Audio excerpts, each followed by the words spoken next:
하실 하나님 말씀 마태복음 6장 10절. 마태복음 6장 10절 함께 하겠습니다. 시작. 나라가 임하시오며 뜻이 하늘에서 이루어진 것 같이 땅에서도 이루어지이다. 아멘. 로마서 12장 2절 말씀. 로마서 12장 2절 말씀.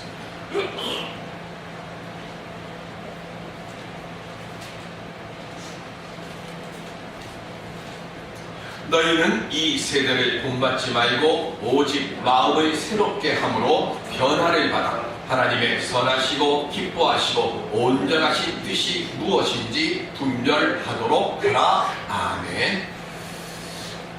성령의 역사가 이 땅에 임하셔서 흔들리는 이 나라를 굳건케 해주시기를 간절히 기원드리면서 오늘 주님의 말씀을 함께 나누겠습니다. 지난 19일 강서구 지하철 5호선 기포공항역에서 30대 직장인인 김모 씨가 스크린도어에 끼어서 사망하는 사고가 있었습니다. 8시 30분까지 인천공항 인근에 있는 직장에 출근을 해야 하는데 7시 한 20분쯤 환승선역인 5호선 기포공항역에 도착을 했어요. 도착을 하니까 지하철이 이제 막 문을 닫고 출발을 하려고 하는 겁니다. 그런데 자기의 마음으로 지금 이 지하철을 놓치면 지각하는 거예요. 그러니까 문이 닫히는 것을 보면서 막 급하게 뛰어 들어갔습니다. 자기 생각으로는 충분히 탈 수 있을 거라고 생각을 했을 거예요.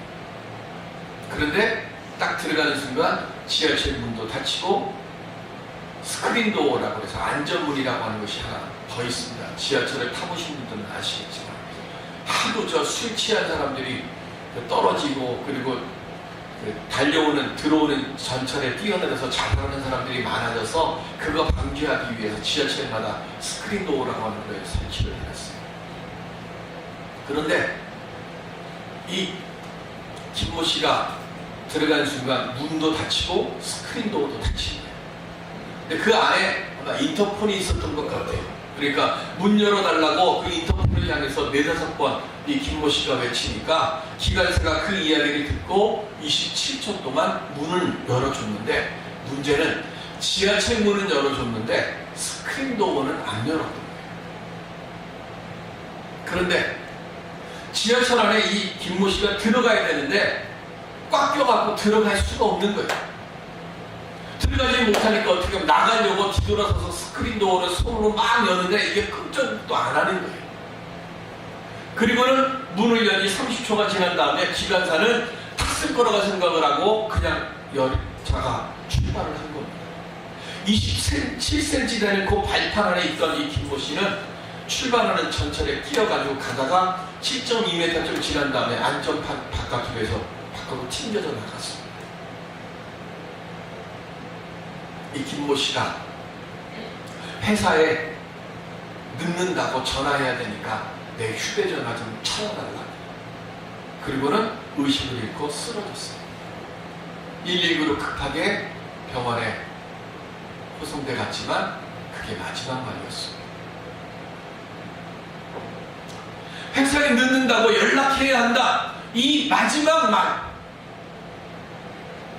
그 말이 가슴을 참 칩니다. 오늘도 회사에 늦지 않기 위해서 매일같이 목숨 걸고 지하철을 타고 출퇴근하는 수많은 사람들.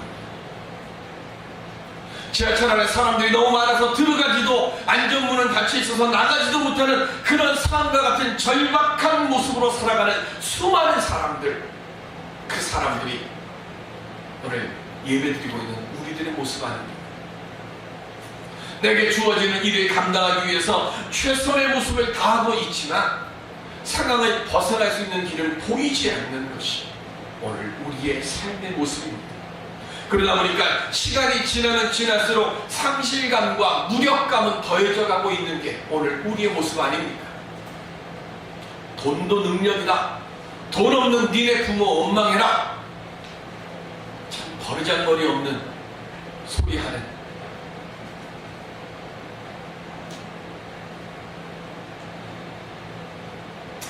어디서 말 타고 있겠죠. 최순실 사태에 분노함이 더하는 이유가 바로 여기 있지 않습니까? 열심을 다해 사는 사람들을 조롱하듯이 편법과 불법으로 세상 어지럽히고 돈과 권력 쓸어 모으는 사람들, 그리고 그것에 대해서 조금 더 부끄러워하지 않고 돈도 능력이라고, 돈 없는 니네 부모 원망하라고 하는 이런 말도 안 되는 이야기를 아무렇지도 않게 20살짜리가 하고 있는 이 현실, 이런 답답한 상황 속에 오늘 예수 믿는 자 우리는 어떻게 세상을 살아가야 할까요? 오늘의 말씀은 뜻이 하늘에서 이루어진 것 같이 땅에서도 이루어진다. 원뜻 원문대로 이야기하면 이렇게 됩니다. 당신의 뜻이 땅에 이루어지이다. 뜻이 하늘에서 이루어진 것처럼. 뜻이 하늘에서 이루어지는 게 먼저. 그런데 예수님께서 우리에게 말씀하실 때는 당신의 뜻이 땅에서 이루어지다. 왜 이걸 먼저 할까? 내 뜻이 이루어지는 게 아니라 하나님의 뜻이 이루어지는 것이 우리에게 소중하기 때문에 이렇게 말씀하는 거예요. 이 앞부분 지난 시간에 말씀드렸던 나라가 임하옵소서라고 하는 이 말의 뜻은요, 하나님의 좀 강한 힘을 가지고 이 땅에 내려와 달라는 얘기예요. 초등학생들이 편지를 썼어요, 하나님께. 그런데 그 편지의 내용이 참 저의 마음을 아프게 했습니다. 초등학생 애들이 하나님한테 편지 써보라고 했더니 이 아이들이 쓴 편지가 이렇게 써있습니다. 하나님, 나쁜 사람이 참 많습니다. 제발 힘 좀 내주세요. 이거 초등학교 4학년애가 쓴 편지예요. 애들 눈으로 봐도 악이 이기는 것 같아요, 세상에. 그러니까 좀 하나님 힘 좀 내셔가지고 이 땅에 좀 악한 사람들 좀 바로 서지 못하게 해주세요. 애들이 써요. 정말 아이들의 편지처럼 대한민국에 나라가 임하옵소서, 좀 그 강한 역사가 일어나기를 정말 간절히 소망하는 바입니다. 그런데 우리가 주님의 나라 임하여 주옵소서라고 말하는 것 중에 하나님의 뜻보다는 우리의 뜻이 더 많지 않습니까? 어떤 사람이 결혼을 해야 되는데 두 여자 중에 누구랑 결혼할지를 몰라서 고민해. 그걸 가지고 목사님 기도 좀 해달라고 그래요. 그리고 누구랑 결혼할지 알려달라는, 그리고 하나님께 기도합니다. 하나님께서 이런 기도 대답해 주실까요? 대학을 다녀야 될지 취업을 해야 될지, 대학원을 다녀야 될지 취업을 해야 될지 고민됩니다. 목사님 좀 알려주세요. 어떻게 해야 됩니까? 기도 좀 해달래요. 왜 이런 걸 가지고 하나님 뜻이 어디 있는 걸 물으려고 할까요? 이유는 하나입니다. 선택에 대한 그 결과에 대한 책임지기 싫어서 그래요. 더 나아가서는 선택에 따른 그 수고를 내가 감당하기 싫어서 명분 얻으려 하나님의 뜻을 남용하는 겁니다. 누구랑 결혼을 하든 취직을 하든 진학을 하든 그건 내가 하고 싶어서 내가 결정하는 거예요. 그러니까 당연히 그거에 대한 선택에 대한 책임 결과도 내가 감당해야 되는데 그거 지기 싫으니까. 땅이 건조하면 비가 옵니까? 땅이 습하면 춥습니까?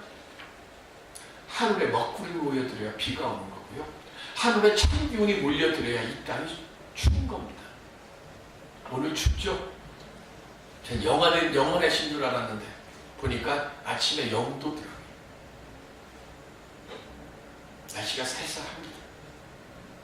우리 맨날 얘기 나오는 거 있잖아요. 저 시베리아 대륙에서 강한 찬 기압이 내려와 갖고 추워진다. 우리 착각하는 게 뭐예요? 땅이 하늘을 바꿀 수 있다고 생각하는 겁니다. 땅이 아무리 요동을 쳐도요, 하늘은 안 변합니다. 마찬가지로 내가 아무리 몸부림쳐도 우리는 하나님의 뜻을 넘어서지 못하는 거예요. 그러므로 우리는 먼저 하나님의 뜻이 무엇인지를 항상 기억하고 내 뜻이 아니라 하나님의 뜻을 내 삶 속에서 드러내며 살아가려고 하나님께 묻고 또 물어야 되는 거예요. 그러면 하나님 뜻이 무엇인지 우리가 어떻게 합니까? 하나님 뜻 알 수 없는 게 아니라 그 뜻을 알고자 내가 수고하고 노력하는 자세가 부족해서 모르는 겁니다. 몰라서 모르는 거 아닙니다. 누가복음 22장 42절에 보시면 시작. 이르시되 아버지여 만일 아버지의 뜻이거든 이 잔을 내게서 옮기시옵소서. 그러나 내 원대로 마시옵고 아버지의 원대로 되기를 원하나이다 하시니 아멘. 육신을 입고 계시는 우리 주님께서요, 다가올 고난과 가룟 유다의 배신, 그리고 선생 예수님을 두고 다 뿔뿔이 도망쳐가는 그 제자들의 모습, 그런 모든 고뇌를 아시는 그 주님께서요, 목숨을 걸어야 할 만큼의 결단이 필요한 상황에 처한 우리들이 어떻게 기도해야 하는가를 친히 보여주십니다. 얼마나 간절하게 기도를 하면 땅방울이 피가 떨어지는 것처럼 그렇게 두두두두 떨어지면서 그렇게 간절하게 기도합니다. 그게 뭡니까? 내 뜻대로 마옵시고 아버지의 뜻대로 하옵소서. 내가 하고 싶은 것 고집하면서 거기에 하나님 뜻 맞추게 해달라고 그렇게 기도하는 게 아니라 내 뜻은 이거지만 그러나 주님 내가 이 뜻 내려놓겠습니다. 하나님의 뜻대로 하여 주시옵소서. 오늘 우리가 드려야 될 기도가 이 기도에 여기서부터 시작해야 하나님께서 우리에게 주시는, 하나님께서 우리에게 주시고자 하시는 복의 길이 내 눈에 들어오는 거예요. 그런데 우리는 뭐예요? 이걸 안 하고 내 뜻과 내가 바라고 내가 원하는 것 이게 되게 해달라고 기도하니까 기도가 안 되는 거예요.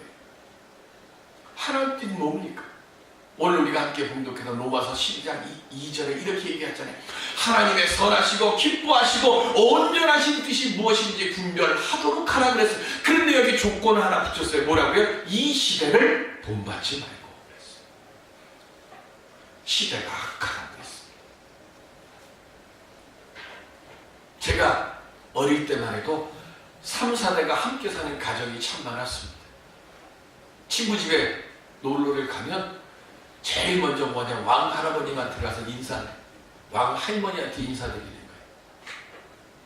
아이고 그래 우리 손주 새끼와 저도 손주 새끼 되는 거예요. 우리 손주 새끼와 그 다음 할아버지한테 가서 또 인사합니다.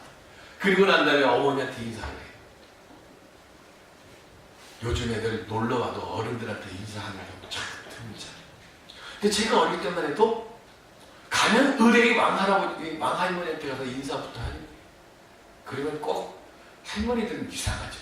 꼭 요 안에 속에 사탕도 꼭 요 속 안에 끈적끈적한 거 꺼내갖고 에이그 우리 이쁜 손주 새끼 먹어라 하고 사탕 하나 주시잖아요.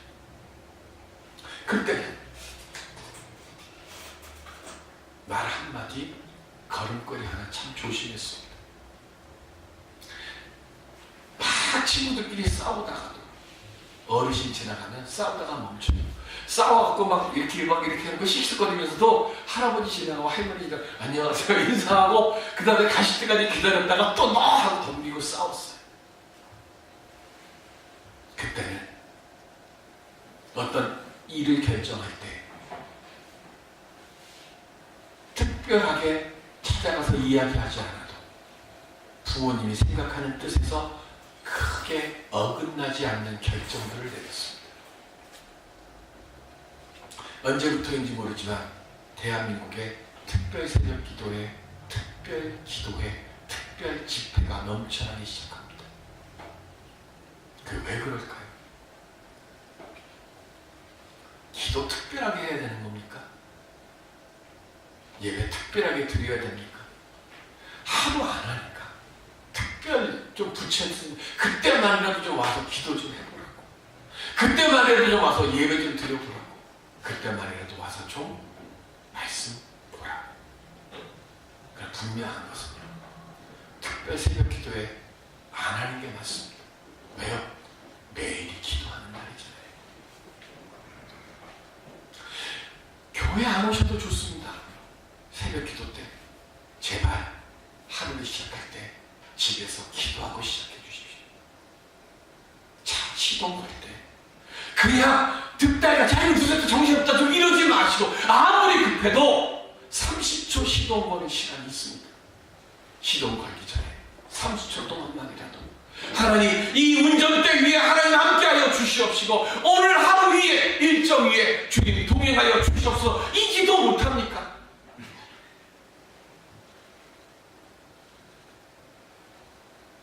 내가 늘 하나님께 기도하고, 내가 오늘도 이따가 말씀드리지만 금주의 요절의 말씀 있잖아요. 그 요절의 말씀 한 절만, 두 절만이라도 일주일 내내 그 요절 아침마다 좀 묵상하시고 명상하시라. 성경 읽기표 요즘은 좀 길어가지고요, 제가 읽으면 10분 걸리더라고요. 10분 동안 투자하실 시간이 너무 정 없으시면 금주의 요절 말씀이 아니라고 그거 1분이면 외우잖아요. 1분만이라도 좀 투자하셔서 하나님의 뜻이 좀 가까이 있게, 그래야 내가 하나님께 무언가 특별한 결정을 해야 되고 무언가 일을 할 때에 하나님께 따로 묻지 않아도 내 뜻이 하나님의 생각과 가까워지는 그 결정이 내려지는 거 아니에요. 평소에는 혼자 모든 거 다 하다가 무슨 특별한 일 결정 내릴 때만 그때 달려가지고 어떻게 하는 것이 하나님의 뜻입니까 하면서 내가 원하는 게 이거니까 하나님 여기다 맞춰주세요라고 좀 하지 말고, 평소에 그 삶의 모습 안에서 거룩함이 배어있는, 사람들 만날 때마다 기도한다 그러고 주여 주여 하고 이게 아니라 그냥 그 사람의 삶의 모습 안에서 저 사람 예수 믿는 사람이야 좀 그렇게 풍겨날 수 있도록 우리 그렇게 거룩함을 몸에 배며 살아갈 수 있는 우리들이 되어지기를 바랍니다. 주님이 우리에게 말씀하십니다. 마태복음 7장 21절 22절 시작. 나더러 주여 주여 하는 자마다 다 천국에 들어갈 것이 아니요 다만 하늘에 계신 내 아버지의 뜻대로 행하는 자라야 들어가리라. 그 날에 많은 사람이 나더러 이르되 주여 주여 우리가 주의 이름으로 선지자 노릇하며 주의 이름으로 귀신을 쫓아내며 주의 이름으로 많은 권능을 행하지 아니하였나이까 하리니 아멘. 병 고치고 귀신 쫓아내고 많은 능력 권능 행하고 많은 선한 일 행하는 거, 이거 귀한 일이고 훌륭한 일이에요. 이것 통해서 하나님의 뜻이 온전히 드러나면 이것만큼 귀하고 온전한 것이 어디 있어요? 우리 모두 이런 능력 행해야 돼. 그런데 문제는 뭐냐면 시작은 주의 이름으로 시작을 해요. 그런데 뒤에는 뭐로 갑니까? 내 세상 욕망, 내 물질의 무언가를 얻으려고 하는 이상한 데로 빠지는 거예요. 그러니까 하나님께서 나는 저를 도무지 알지 못한다고 지금 말씀하신다고 그러잖아요. 최순실 사태 왜 일어났습니까? 그저께 전에부터 저한테 자주 묻던 후배가, 고등학교 후배가 집사인데 그 친구가 저한테 페이스북으로 보내왔어요. 목사님, 그 친구도 서울대학 나온 친구예요. 근데 그 친구 주변에 자기 친구인데 이단에 빠진 친구가 있었고, 도대체 왜 저렇게 똑똑한 애들이 왜 이단에 빠질지 모르겠다고, 선배님, 목사님, 뭐 고등학교 후배니까 막 여기 왔다 갔다 하는 그 친구. 근데 이번에 박근혜 대통령이 이 사태를 보고 이제 알았대. 왜 의사, 교수, 판사, 대통령이 왜 이단에 빠지는지. 박 대통령이나 이단에 빠지는 사람들이나 공통점은요, 삶의 지독한 외로움, 삶의 지독한 위기, 어려움이 처해 있어요. 그런데 그때 어떤 특별한 말이나 기도 응답 받았다고 하면서 내게 다가오는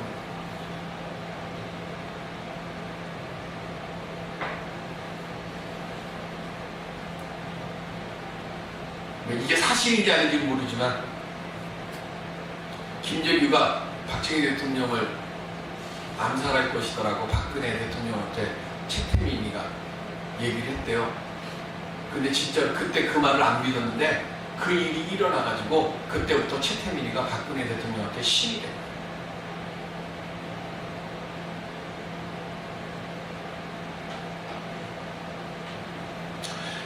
어떤 특별한 내가 삶에 고민이 있는데 내가 기도했더니 하나님께서 집사님한테 이렇게 해라고 하더래 하면서 와갖고 내게 얘기를 해.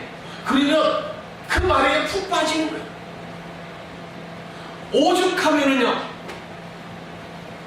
박지만 씨하고 박근영 씨하고 우리 누나 좀 제발 최태민 목사 최순실하고 좀 떨어뜨리게 해달라고 노태우 대통령한테 편지까지 탄원서를 썼겠어요. 문제는 뭐냐, 그런 경험을 한번 해놓고 나면은요, 마음과 정신과 혼이 쏙 뺏겨요. 그래가지고 주변 모든 사람이 아니라고 해도 그건 그 사람 크기를 몰라가지고 오해하고 시기하고 폄하해가지고 그래서 비방하는 거라고 그렇게 철석같이 믿어요.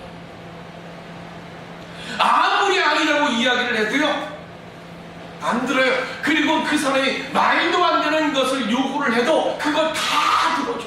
그러니까 이 사람 나잖아요. 지금도 저는 걱정하는 게 우리 대통령 뭐가 잘못됐는지 모를 거예요. 왜 사람들이 저러는지 모르고 있을 거예요. 제발 좀 알았으면 좋겠는데.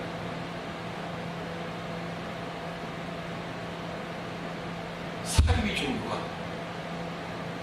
무서운데 여기 있는 사립이 종교 안 빠져본 사람들은 저 사람들이 왜 집 다 팔아가지고 내놓는가 그거 몰라요. 혼과 명을 다 뺏겨버려요. 그래서 계속 말씀드리잖아요. 기도 응답 받았다고 하면 말에 회복되지 말고 그 사람이 어떻게 사는가, 지금 삶의 모습 보고 그 삶의 모습 속에서 응답의 역사가 나타나는 그걸로 응답 받은 모습 보이는 거예요. 말에 회복되지 마세요, 제발. 데살로니가전서 5장 16절로 18절에 보시면 시작. 항상 기뻐하라, 쉬지 말고 기도하라, 범사에 감사하라. 이것이 그리스도 예수 안에서 너희를 향하신 하나님의 뜻이니라. 아멘. 하나님 뜻이 뭐라고요? 항상 기뻐하라, 쉬지 말고 기도하라, 범사에 감사하라. 이게 하나님 뜻이에요. 다른 거 없어요. 내가 이 마음으로 살아가면 그 어떤 유혹이 와도 흔들리지 않고 넘어지지 않고 실족하지 않는 것. 바울이 오늘 우리에게 예수 믿는 사람으로 삶을 살아갈 때 하나님의 뜻을 나타내기를 원하느냐? 그러면 뭐예요? 항상 기뻐하라, 범사에 감사하라, 쉬지 말고 기도해라. 그러면 우리 주님이 우리에게 말씀하신 하나님의 뜻은 뭘까요? 요한복음 6장 40절 시작. 내 아버지의 뜻은 아들이 보고 믿는 자마다 영생을 얻는 이것이니 마지막 날에 내가 이를 다시 살리리라 하시니라. 아멘. 우리에게 주어지는 하나님의 뜻 딱 한 가지입니다. 뭐예요? 영생 얻는 거예요. 이 외에 다른 것 없어요. 제발 세상 것에 미혹되지 마시고.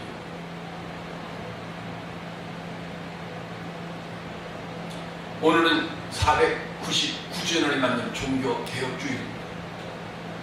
종교개혁자 마틴 루터에게는요, 큰 힘이 되고 위로가 되고 위안이 됐던 친구가 한 분이 있었습니다. 프레드릭 미코니우스라고 하는 분이에요. 그런데 이분이 불치해병에 걸렸습니다. 불치해병에 걸려가지고 이제 내가 살 날이 얼마 남지 않았으니까, 그래서 마틴 루터에게 이제 내가 살 날이 얼마 남지 않았다 하면서 친구에게 편지를 보냈습니다. 유서. 친구의 유서를 받아본 마틴 루터가 너무나 마음이 아파가지고 이 미코니우스의 편지를 놓고 하나님께 기도를 하는 거예요. 기도하는 중에 하나님께서 이 미코니우스의 삶이 이렇게 끝나지 않도록 하신다고 하는 것에 대한 응답이 왔어요. 그래서 마틴 루터가 이 프레드릭 미코니우스에게 다음과 같이 답장을 했습니다. 내가 하나님의 이름으로 너에게 살 것을 명령한다. 종교개혁이라고 하는 하나님의 뜻을 이루는 데 있어서 아직 내가 필요하기 때문에 주님께서는 결코 내가 죽었다는 소식을 내가 듣게 하지 아니할 것이다. 이것이 하나님의 뜻이기에 나는 그 뜻이 이루어지기를 기도한다.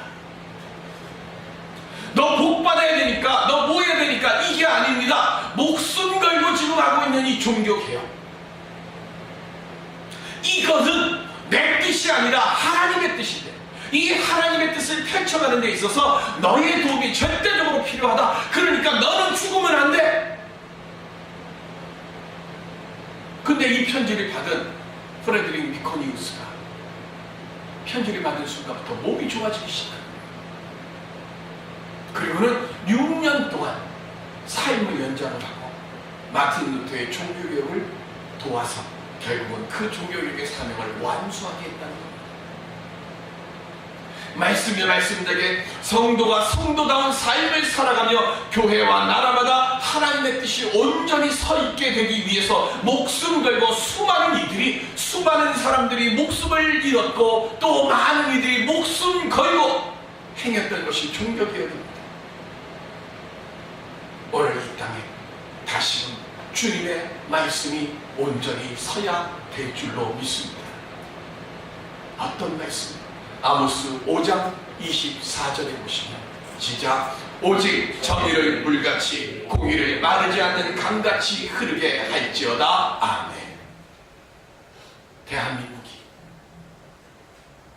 공의가 정의가 마르지 않는 강같이 흘러내려갈 수 있도록 하나님 역사하여 주시옵소서.